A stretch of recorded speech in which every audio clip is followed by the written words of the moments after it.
Durante las guerras de independencia, no solamente en el Perú, sino también en toda América del Sur, lucharon parientes y amigos de la infancia en bandos contrarios. El caso más singular quizás haya sido el del futuro presidente de la República del Perú, Ramón Castilla, quien luchó por el bando patriota, mientras que su hermano lo hizo en el bando contrario, su hermano Leandro Castilla. Felizmente, después de este hecho histórico, las luchas fratricidas pararon en el Perú, al menos por un buen tiempo.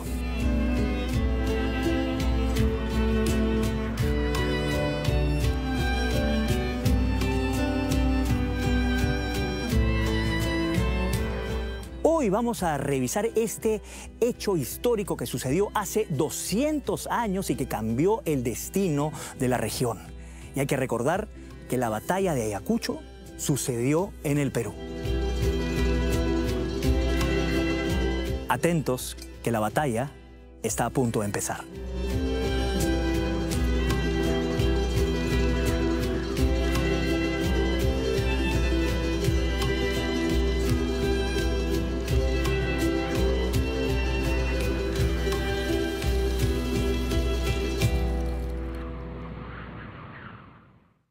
Claudia, gracias por este encuentro. Realmente he seguido un poco tus escritos y estás muy vinculada con el tema de la independencia. ¿Por qué, más allá de que estamos cumpliendo un aniversario más importante además, por qué la independencia siempre es un tema al que volvemos y hemos vuelto a través del tiempo, ¿no? ¿Por qué la independencia nos convoca un poquito cada vez más?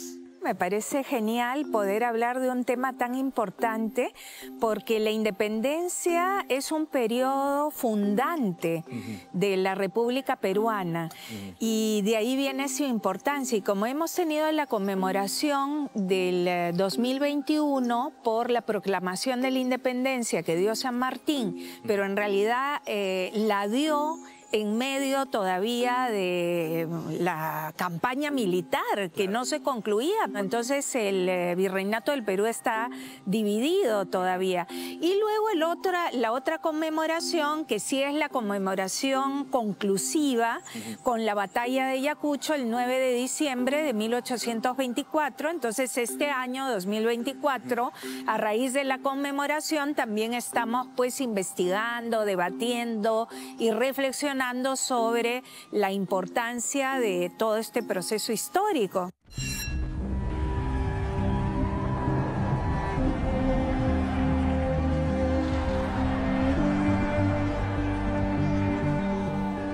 Librada a fines de 1824, la batalla de Ayacucho fue una de las acciones militares más cruentas de la Guerra de Independencia. Fue también la acción que marcó la derrota definitiva del poderoso ejército realista. Pero ¿cómo se llegó a este punto? 4 meses atrás, el 6 de agosto de 1824, los patriotas habían asestado un duro golpe a la caballería realista del general José de Canterac en las Pampas de Junín. Sin embargo, la guerra estaba lejos de terminar. A partir de ahí, luego de la batalla de Junín, básicamente lo que vamos a ver es eso que nosotros denominamos militarmente la búsqueda de la iniciativa estratégica, ¿no? Tenemos que recordar que Bolívar se regresa a Lima, estando en Chalhuanco, ¿no? El ejército patriota se demora un poco en ir a la búsqueda de ese ejército realista que va a tener la posibilidad de justamente llegar al Cusco, tenerlo al virrey La Serna ya como cabeza y, digamos, tener esa posibilidad ya de ir también en la búsqueda de la ofensiva, ¿no? Luego de Junín, Canterac movilizó sus tropas hacia el sur, en dirección al Cusco, sufriendo en el camino la deserción de centenares de soldados.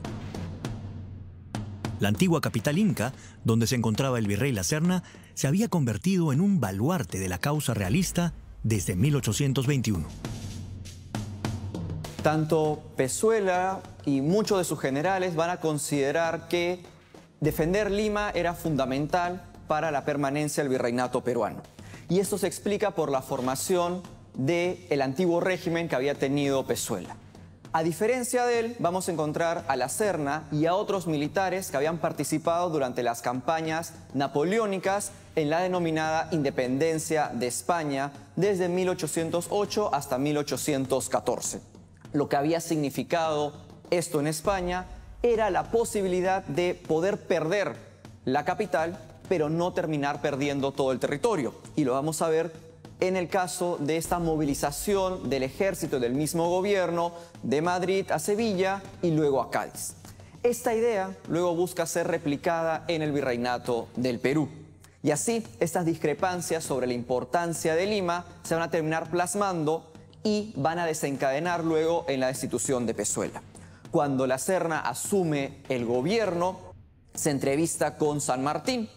Y luego del fracaso de la entrevista de Punchauca, la Serna decide emprender la retirada y abandonar Lima. Es necesario recordar que un año antes, en septiembre de 1823, Bolívar llegó al Perú con el propósito de liderar los esfuerzos independentistas tras los reveses militares que precipitaron la retirada de San Martín del país. Bueno, llega Bolívar y en ese momento comienza a gestarse otra dinámica, otro proceso, ¿no es cierto? ¿Cómo es que se da este otro proceso? O por lo menos nos cuentas cómo se vivía el Perú en esa época. Es en ese momento que entramos a la fase peruana de la independencia y te explico esto para entender en qué contexto llega Bolívar, en un contexto muy crítico, muy convulso, porque, y ahí sí entramos a las campañas de intermedios, porque el Congreso nombra una junta gubernativa compuesta por 3 personas porque tiene miedo de que se entronice en el poder y concentre el poder un solo personaje, y ellos arman una campaña hacia el sur, que va, ¿por qué al sur? Porque ahí están concentradas las fuerzas realistas. Y entonces, pero esa campaña fue un desastre, llevó a la toma de Lima, un golpe de Estado, y asciende Ribagüero al poder, que además es el conspirador por excelencia, ¿no?, de nuestra independencia, y en ese momento Ribagüero en el poder organiza otra campaña a intermedios que va a ser relativamente una victoria pírrica, porque bueno, gana una batalla, pero después igual tienen que retroceder. Y es ahí cuando se generan pues las disputas por el poder entre Ribagüero y el que va a ser luego nombrado, que es Torre Tagle, en medio de la llegada de Antonio José de Sucre, y eso va a llevar a que el propio Congreso mande una embajada para llamar al libertador. Ya Simón Bolívar en este momento tiene la fama de haber independizado pues todos los territorios del antiguo virreinato de Nueva Granada.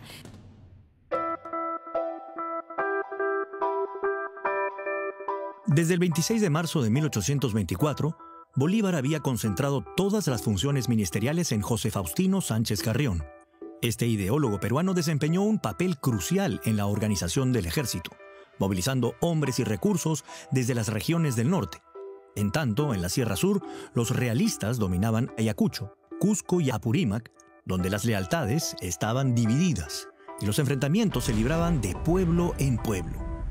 Entre agosto y diciembre de 1824, en las cuencas de los ríos Mantaro, Apurímac y Pampas, se desarrollaría la campaña final por la independencia. La Intendencia de Huamanga se crea el año de 1784, en el contexto de las reformas borbónicas en el virreinato peruano. La Intendencia está formada originalmente por 7 provincias y a la Intendencia de Huamanga se le separa el territorio de Huancavelica. Al iniciarse el siglo XIX hay un buen porcentaje poblacional que simpatiza con el sistema colonial, pero en el territorio de la Intendencia existen bolsones de población que empiezan a coincidir con las demandas y con el movimiento de las tropas patriotas. Por ejemplo, los campesinos de la zona de Cangallo, duramente afectados por las reformas borbónicas, que en 1814 forman partidas de guerrillas para apoyar a los insurgentes cusqueños. Estas partidas de guerrillas se mantienen activas en 1820, cuando por el territorio de la Intendencia pasan las tropas de Álvarez de Arenales, y son partidas de guerrillas incorporadas al Ejército Unido Libertador en la campaña de 1824. En el norte de la Intendencia, en la provincia de Huanta, al contrario, los campesinos forman partidas de guerrillas para apoyar a las fuerzas realistas. El 4 de septiembre, luego de pasar por Tarma, Huancayo, Pampas y Paucarbamba, Bolívar cedió el mando del Ejército Unido al general Antonio José de Sucre, ya que debía volver a Lima. En este joven, nacido en Cumaná, en la hora Venezuela, de tan solo 29 años, recaía la responsabilidad de comandar la campaña definitiva.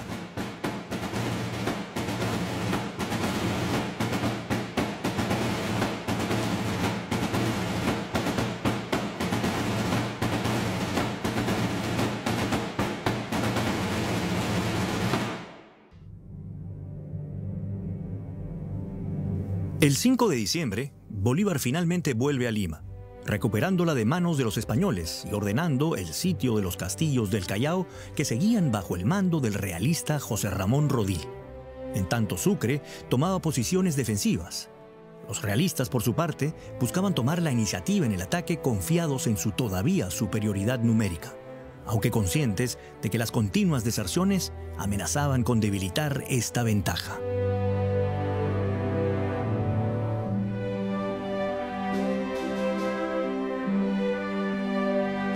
Hay una presión por parte del virrey La Serna de plantear el combate.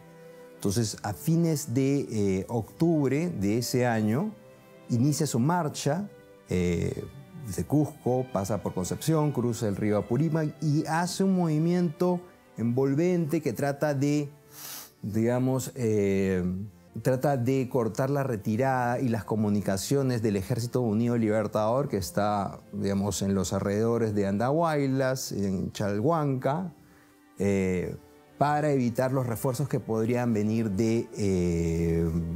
enviados desde la costa, recibidos por Bolívar, ¿no? Entonces, es el ejército realista quien lleva la iniciativa del combate. Sin embargo, el ejército patriota Unido Libertador es consciente de este movimiento y empieza a alejarse y, siguiendo las indicaciones de Bolívar, planta, digamos, posiciones defensivas, ¿no? O sea, se ubica siempre en posiciones defensivas para evitar un combate que no fuese ventajoso, ¿no? Y empieza una seguidilla, empiezan una carrera los dos de lograr ubicar el lugar más conveniente para el combate, ¿no? Entonces van desde Abancay, van subiendo hasta por Ayacucho, ¿no es cierto? Y coincide en, digamos, en los alrededores de Huamanga. La presencia peruana en el ejército patriota fue fundamental en la campaña. Participaron miles de humildes soldados y oficiales, como el cusqueño Agustín Gamarra, que fue jefe del Estado Mayor del Ejército Unido en la batalla de Ayacucho, y José de la Mar, quien nació en lo que hoy es Ecuador, pero siempre se consideró peruano, llegando incluso a ser presidente de la República. Y la participación de los peruanos de a pie fue una guerra civil, en realidad, como también dicen algunos. El Perú está decidido por independencia. Los peruanos están involucrados en una guerra civil, porque en todos los sectores se dividieron en patriotas y realistas, aunque los realistas también se decían patriotas, claro, la madre patria de España. Pero se divide, la iglesia se divide, el sector criollo, español, peninsular se divide, la población indígena se divide. Es decir, cada sector va y a nivel regional adoptando posiciones políticas, que a veces eso se les escamotea a los actores, como si todos fueran manipulados, dirigidos, no. La gente empieza a tomar posiciones políticas y dentro de la propia élite nobleza también hubo aquellos que pelearon por la independencia. Ahora, no se trata acá, como decías, de ver una visión nacionalista, todos querían la independencia, ¿no? En estos procesos hay quienes sí apostaron por la independencia y quienes no apostaron, pero incluso dentro de los bandos había posiciones encontradas. Es importante destacar que el Ejército Unido Libertador fue una fuerza multinacional integrada por gran colombianos, peruanos, argentinos, uruguayos, chilenos, bolivianos e incluso panameños. Este esfuerzo conjunto representa una de las escasas ocasiones en la historia en que una coalición de latinoamericanos logró llevar a cabo un proyecto colectivo con éxito. Dentro del ejército patriota vamos a tener principalmente a los que provenían de lo que era la Colombia de ese entonces, ¿no? Tenemos que recordar que la Colombia de ese entonces era básicamente Venezuela, Colombia, Ecuador y Panamá. Vamos a tenerlo a Simón Bolívar, como dije, hasta un momento dado de la campaña de 1824. Luego vamos a tener a Sucre, que es el gran general estratega. Vamos a tenerlo al general Jacinto Lara, jefe divisionario, junto a un colombiano, que es el general José María Córdoba.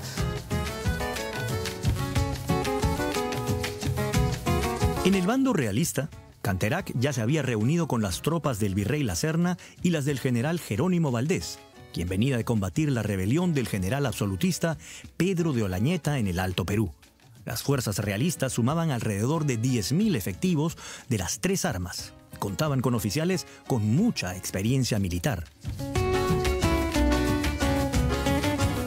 En el caso de La Serna, él se va a terminar formando en la Academia Militar de Segovia como artillero y va a participar durante las guerras, primero contra la República Francesa y luego durante el periodo de la invasión napoleónica a la península. Él luego va a terminar siendo nombrado jefe del Ejército del Alto Perú, al cual va a terminar llegando entre fines de 1816 y 1817. En el caso de Canterac, vamos a ver que su padre es francés y desde muy temprana edad él va a participar en la defensa también del caso de la independencia española. Él va a ser designado como apoyo del general Morillo en la Capitanía General de Venezuela y el Virreinato de la Nueva Granada y posteriormente se va a dirigir al Virreinato del Perú. Incluso en 1820 el virrey Pezuela lo va a terminar nombrando jefe del Estado Mayor en reemplazo del general Lamar. En el caso de Jerónimo Valdés, su experiencia no va a ser igual. Él va a estar estudiando Derecho y cuando se entera de la invasión napoleónica a la península, decide enlistarse en el ejército. Debido a la falta de altos mandos, él va a poder ascender de manera muy rápida y junto con La Serna va a llegar también al Virreinato del Perú para hacerse cargo de la oficialidad española. Pese a las simpatías liberales de algunos oficiales, su objetivo primordial era la defensa del dominio español en América. Pero hay que tomar en cuenta que tanto los, entre comillas, absolutistas y los, entre comillas, liberales van a luchar por lo que ellos consideraban como la patria, o sea, la patria española y mantener la unidad de la monarquía española en América. Hay que tomar en cuenta también el mismo hecho que tanto Abascal como Pezuela y luego La Serna van a buscar esta defensa y no ser considerados como el virrey que termina perdiendo el territorio americano español.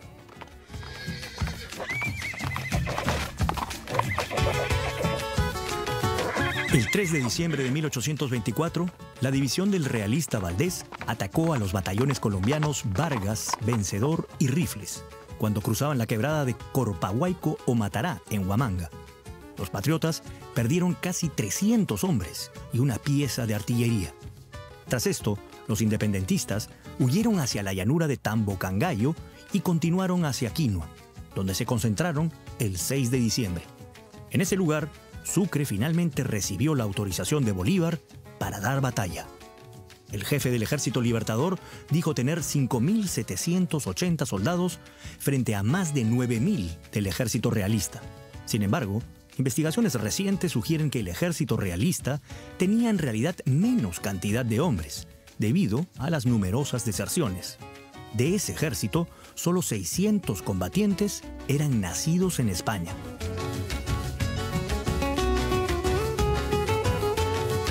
El territorio de Ayacucho, que pertenece a la cuenca del río Pampas, se encuentra entre la Sierra Central y el espacio sureño.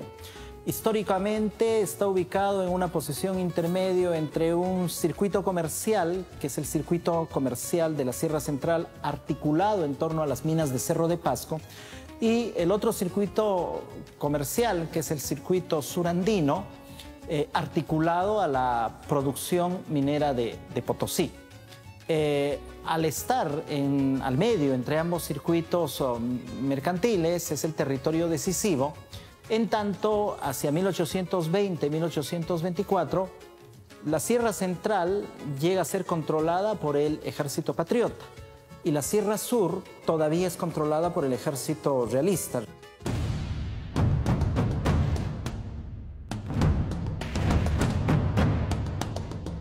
Los patriotas formaron con 4 divisiones: la Mar y los guerrilleros peruanos en el flanco izquierdo. Al centro, la caballería de Guillermo Miller. El flanco derecho era comandado por el colombiano José María Córdoba. Y finalmente la reserva, con los batallones Rifles, Vencedores y Vargas, estaba al mando del venezolano Jacinto Lara. De otro lado, los realistas tenían en su flanco derecho al experimentado Jerónimo Valdés y sus 4 cañones. Por el medio, marchó la división de Juan Antonio Monet, y en el flanco izquierdo estaba la división de Alejandro Villalobos con 6 cañones. José de Canterac mandaba las tropas de reserva y liderando la caballería realista estaba Valentín Ferraz, quien en 1840 llegó a ser presidente del Consejo de Ministros de España.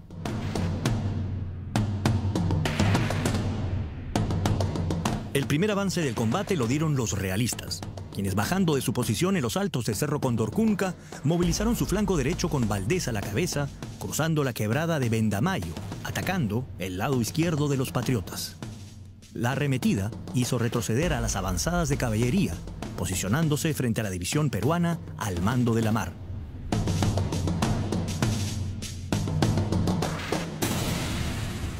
En ese momento son enviados los guerrilleros, entre ellos los morochucos, para combatir a Valdés. El ataque de los soldados de Valdés es con bastante empuje, de tal forma que en las primeras horas del combate deshace algunos batallones de la infantería de la Mar.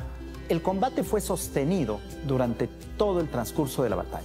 Muchos de los batallones conformados por campesinos que integraban partidas de guerrillas fueron brutalmente atacados y fueron destrozados por el ejército de Valdés. Al margen de esta derrota durante la batalla, hay que recordar que los guerrilleros, entre ellos los morochucos de Cangallo, cumplieron una labor fundamental durante toda la guerra, dando apoyo material a las tropas e incluso haciendo emboscadas como la de Sechchapampa en 1821, donde vencieron a un contingente de 400 soldados realistas, al mando del legendario montonero Basilio Auqui. Les proporcionaban recursos, alimentos, vituallas, orientaban a los soldados por los intrincados caminos de la geografía andina, les indicaban los lugares seguros para el descanso de la tropa. También habían integrantes de las guerrillas que se incorporaban a las fuerzas regulares y peleaban, luchaban junto con los soldados. Y las guerrillas además se encargaban de emboscar al ejército contrario, de atacar de manera sorpresiva, no planificada, al ejército contrario.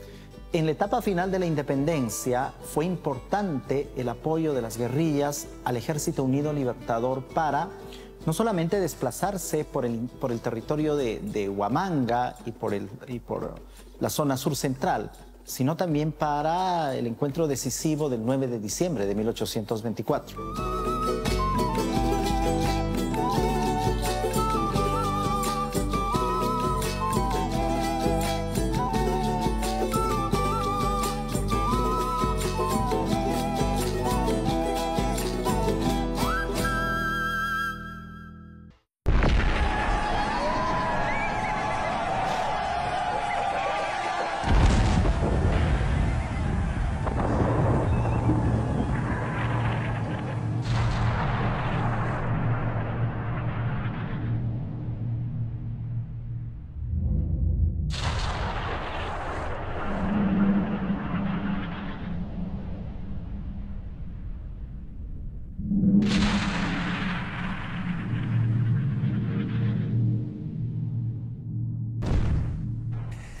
Es bien sabido que en la batalla de Ayacucho participaron montoneros y guerrilleros, pero también hay que mencionar que el patriotismo y la valentía de estas tropas no se comparaba con el nulo entrenamiento militar que tenían y el poco equipamiento. Muchas veces ellos eran enviados al frente de batalla para encontrarse con tropas de élite mucho mejor preparadas. Y en la mayoría de partes de guerra no se les consignaba ni como muertos ni como heridos. Realmente una injusticia, porque ellos también son nuestros héroes.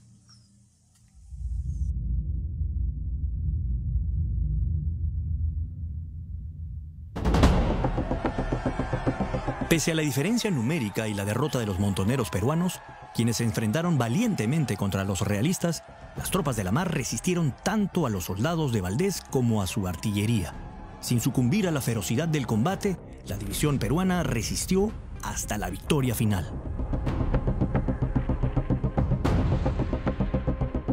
La embestida de Valdés fue inicialmente exitosa, haciendo retroceder la línea de la mar. Sin embargo, la división Lara, que era la primera división y la división de reserva, va a ir alimentando constantemente y en diversos momentos del enfrentamiento a la división de la mar. Primero el batallón Vargas, que formaba parte de la división Lara, va a sostener la línea de la mar, luego el batallón Vencedor y finalmente los húsares de Junín hacen posible que la mar resista a este experimentado militar. Numerosas mujeres estuvieron presentes en el campo de batalla ayudando a los guerrilleros heridos y recogiendo los cuerpos de los caídos. La participación de las mujeres a lo largo de toda la campaña militar fue fundamental para la victoria independentista.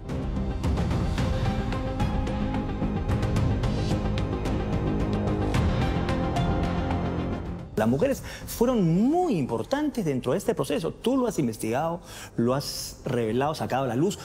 ¿Cuál ha sido la participación de las mujeres, sobre todo alrededor de Ayacucho? Esto es muy importante porque ellas tuvieron una participación a todo nivel, porque la independencia abrió un espacio de acción femenina muy grande que incluso subvirtió los roles de género de mujeres y hombres, porque ellas participaron como espías en las redes de comunicaciones, ¿no? También en los campos de batalla, como las famosas rabonas, entre comillas, como se le llamaban a estas mujeres mayoritariamente indígenas, que eran el soporte logístico de las tropas y de los ejércitos.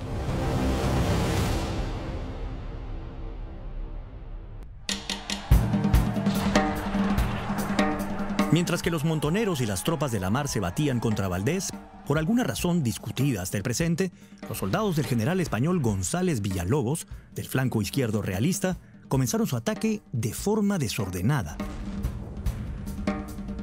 Entonces, el batallón Cusco, bajo el liderazgo de Joaquín Rubín de Celis, se adelanta del movimiento establecido para la división Villalobos y obliga a trabar combate con la división Córdoba.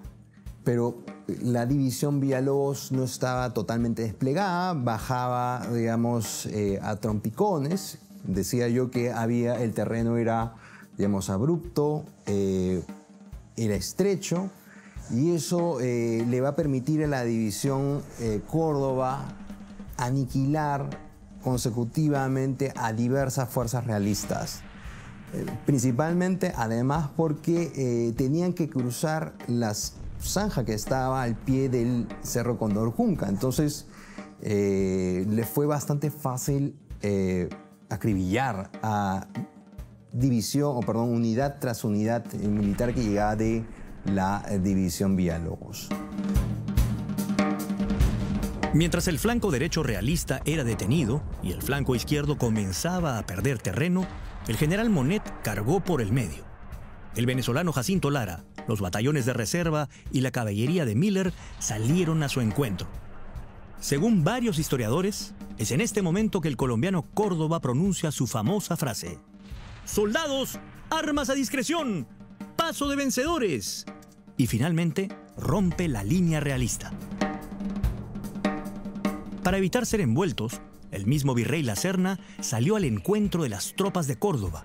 Sin embargo, fue herido y capturado, salvándose de ser ejecutado gracias a un combatiente que lo reconoció. Mucha de la fuerza realista también ya se provenía de largas campañas, eran muchos veteranos que habían incluso combatido durante la etapa abascalina, ¿no? Entonces, digamos que ya también existía un cierto cansancio por parte de las fuerzas realistas, ¿no? Pero la acción decisiva, básicamente, porque vamos a entender que la acción de la ofensiva del Ejército Patriota fue en pendiente, hacia arriba, ¿no? Y eso lo va a hacer, digamos, una fuerza entusiasta. Estos hombres se encontraban con el deseo ya de lograr la independencia, ¿no? Poder penetrar ese sector, ese flanco izquierdo de las fuerzas realistas se hizo, pues, con convicción, así como la resistencia también de la división peruana que se encontraba en el flanco izquierdo, ¿no?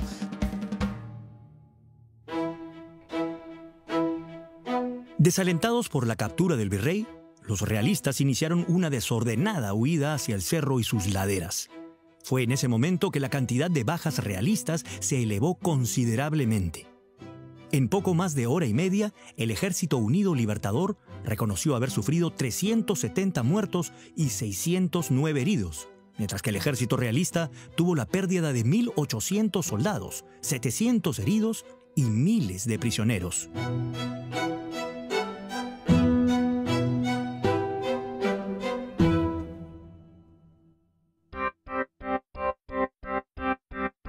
A pesar de la abundante evidencia histórica de este gran combate, algunas personas aseguran que la batalla de Ayacucho fue pactada, o que incluso no existió. Como es obvio, esta teoría de la conspiración es descartada por la historiografía profesional. De pronto, no se dispararon ningún tiro, sino que ya estaba arreglada de antemano, ¿no? Como que los militares se conocían, pertenecían inclusive a las mismas logias masónicas y por lo tanto ya no había nada que hacer. Hagamos una simulación de una batalla y ya está decidido. ¿Qué opinas de eso? Que no es cierto, es una fake news, es un rumor, pero que ha tomado mucho vuelo, ¿no? Y sobre todo en esta época de la posverdad, ¿no? Que estamos viviendo, donde está bien poner en tela de juicio las cosas. Pero acá hay mucha investigación sobre el tema. Y no solo las fuentes nos hablan de la realidad del hecho que es la batalla de Ayacucho el 9 de diciembre de 1824, sino que las fuentes escritas como las memorias, los relatos, los testimonios, pero también, o la propia capitulación de Ayacucho, pero también la arqueología histórica que ha investigado sobre el campo de batalla, el campo de combate. Entonces, incluso se ha logrado reconstruir cómo es esta batalla, cómo trata de hacerlo este cuadro maravilloso que tenemos aquí de Teófila Aguirre, que es la batalla de Ayacucho y es una escena histórica.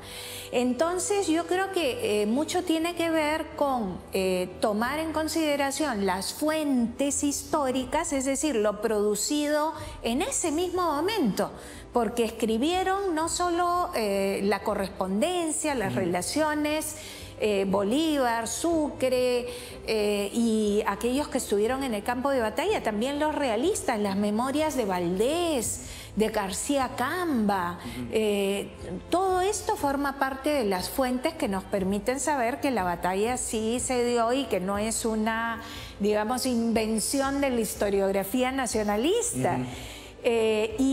Como te decía, la parte material. Entonces yo creo que eso hay que descartarlo.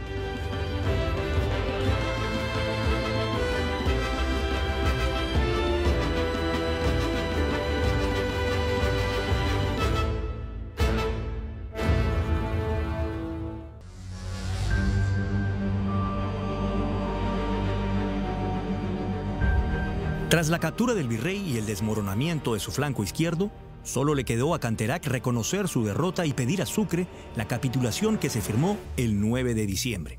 El acta fue firmada por el general Canterac y el general Sucre, delante de altos oficiales de ambos ejércitos. En la mesa de negociación, en la casita del gobernador del pueblo de Quinua, no estuvo el virrey La Serna por encontrarse herido. Según el historiador Nelson Pereira, el documento definitivo se firmaría al día siguiente, 10 de diciembre, en Huamanga.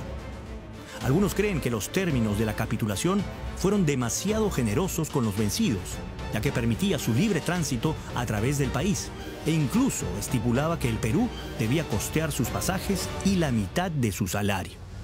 La interpretación de los puntos de la capitulación sigue siendo un tema de debate entre los historiadores e historiadoras.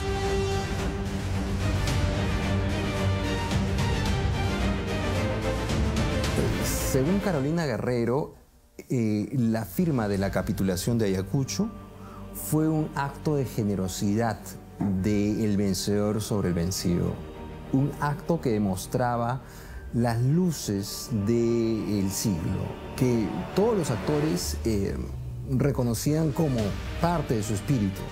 Es decir, la ilustración, la razón sobre la fuerza, el derecho como regulación incluso de la guerra y la violencia. Lo cierto es que la capitulación de Ayacucho permite cerrar una etapa y se convierte no solamente para el Perú, sino para el mundo en un ejemplo de, digamos, generosidad sobre el vencido, de la imposición de la razón sobre la violencia, el derecho sobre la guerra. En este caso, luego de la capitulación de Ayacucho, los denominados luego ayacuchos van a emprender el retorno a la península. Unos lo van a terminar haciendo hacia fines de diciembre de 1824 y otros, como el caso del virrey, lo va a terminar haciendo en 1825, por lo que estaba herido luego de la batalla. La ruta normalmente va a ir por el caso de Brasil, y se dice que el barco que va a terminar llevando a La Serna, que se llamaba el Ernestín, va a terminar encallando en Brasil y mucha de la documentación de La Serna se termina perdiendo ahí. A pesar de la rendición del ejército del virrey y los compromisos aceptados por Canterac, todavía quedaban reductos realistas en el Alto Perú, en Chiloé y en los castillos del Callao. Esto no fue pasado por alto en la capitulación.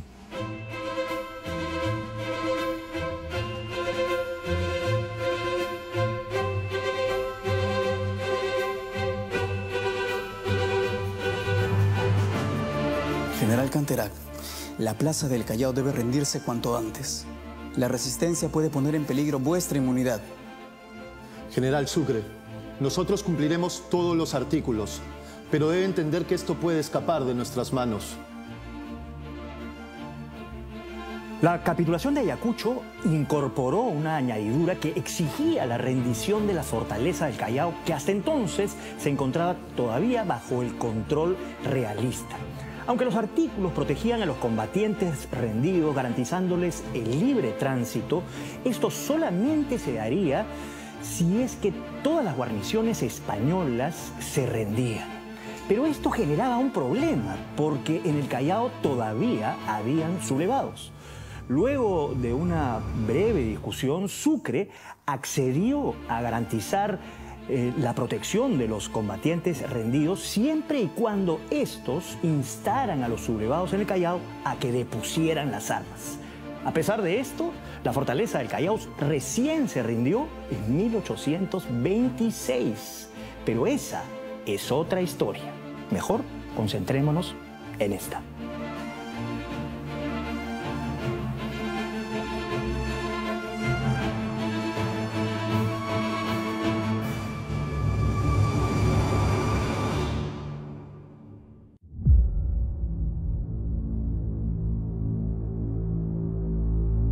Antonio José de Sucre escribiría a Simón Bolívar: el campo de batalla ha decidido por fin que el Perú corresponde a los hijos de la gloria. 6.000 bravos del Ejército Libertador han destruido en Ayacucho los 9.000 soldados realistas que oprimían esta república. Los últimos restos del poder español en América han expirado el 9 de diciembre en este campo afortunado.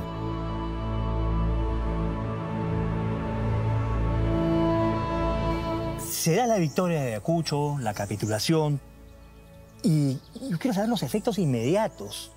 La noticia viajó como reguero en pólvora, o demoró algún tiempo, fue recibida con escepticismo, fue una cosa triunfal, hubo vítores en Lima. O sea, quiero saber, porque además Bolívar también cómo reaccionó. Claro, fue una noticia que circuló de manera pues rápida en el caso del Perú, pero también fue más allá del Perú. Llegó a Europa, a otros escenarios, se publicó en los periódicos. Entonces fue recibida con algarabía por unos, claro, con desconcierto, temor por otros. Porque querían volver en muchos casos a la península, a España, pero fue una noticia que tuvo un impacto. La batalla de Ayacucho tuvo un impacto no solo a nivel regional, porque significa la derrota del grueso del ejército realista que estaba concentrado en el sur. Pero yo agregaría una cosa más que se nos olvida. Tiene un impacto mundial. ¿Por qué?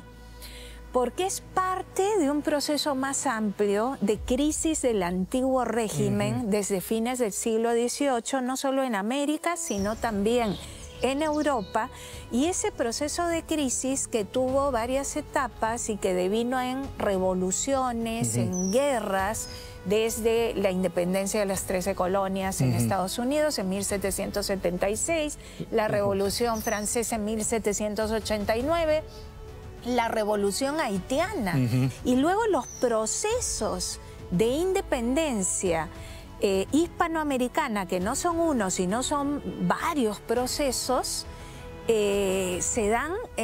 continúan en la década del 20 y van a concluir más o menos en este periodo.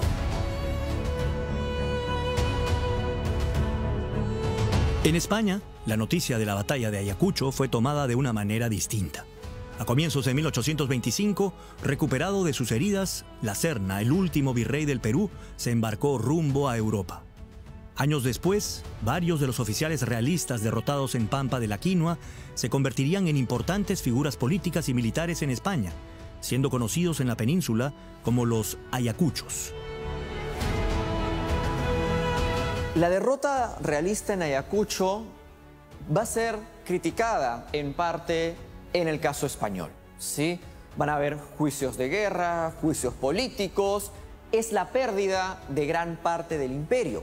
No obstante, por el tema cultural y el tema social, esto no va a tener tanto impacto. Vamos a encontrarnos, curiosamente, con un periodo de inestabilidad política en España. En los siguientes años van a empezar las guerras carlistas entre Isabel y Carlos, y esto va a terminar generando que la percepción de lo sucedido en América pase a un segundo plano. A diferencia, por ejemplo, de lo que termina sucediendo a fines del siglo XIX, cuando se pierden los últimos baluartes españoles en América, que van a ser Puerto Rico y Cuba. Y esto va a terminar generando una reacción de la denominada generación del 98 español.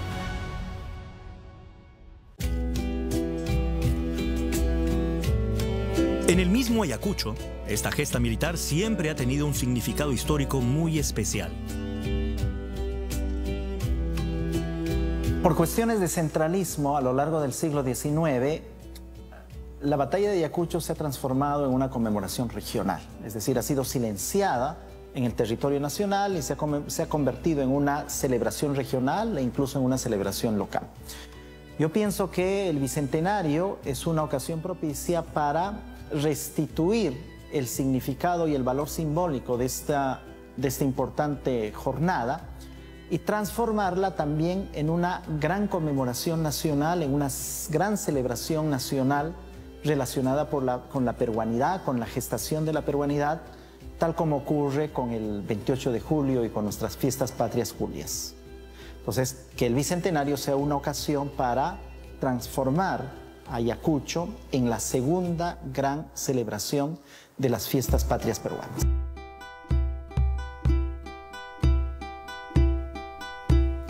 La batalla de Ayacucho sigue siendo objeto de investigación.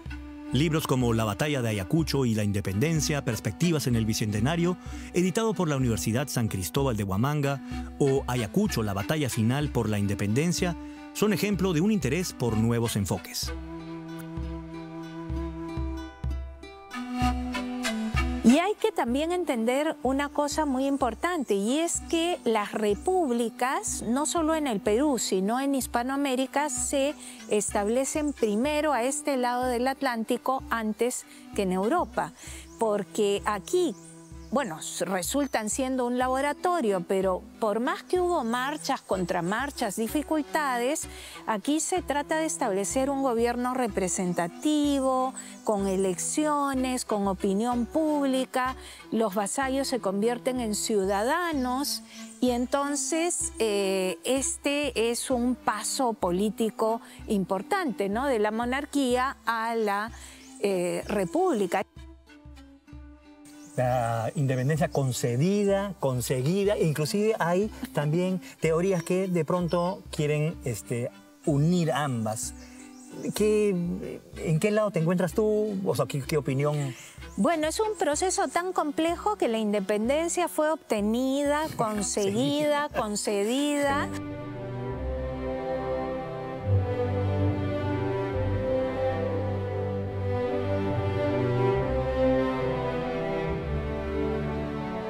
Han pasado 200 años de la victoria en la Pampa de Ayacucho y se abren nuevas perspectivas para entender nuestra independencia. Se descubren nuevos roles, rostros que no eran visibles y nombres que antes no eran mencionados. Nuestro nacimiento como república fue un proceso complejo, pero que al revisarlo con detalle nos permite encontrar también respuestas a nuestro presente y lecciones para el futuro.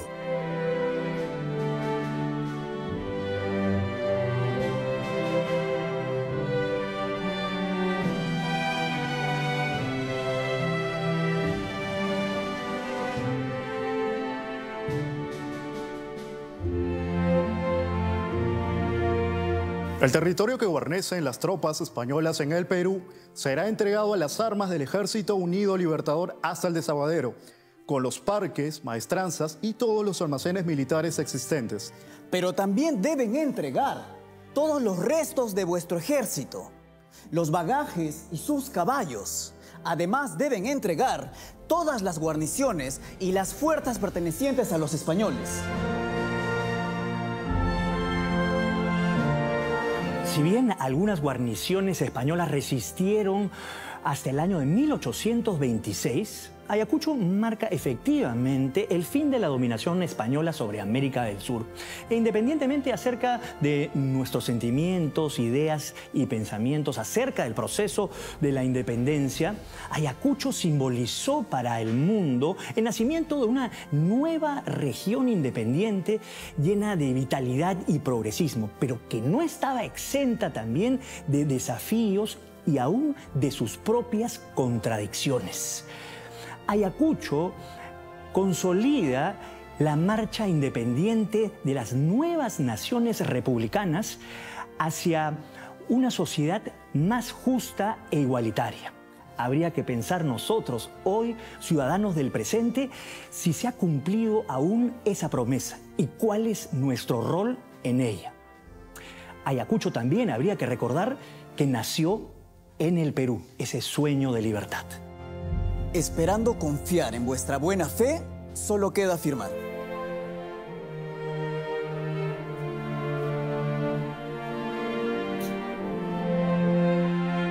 El legado de Ayacucho nos pertenece a todos, en especial a las naciones sudamericanas que participaron en esa gesta. Nos vemos en la próxima.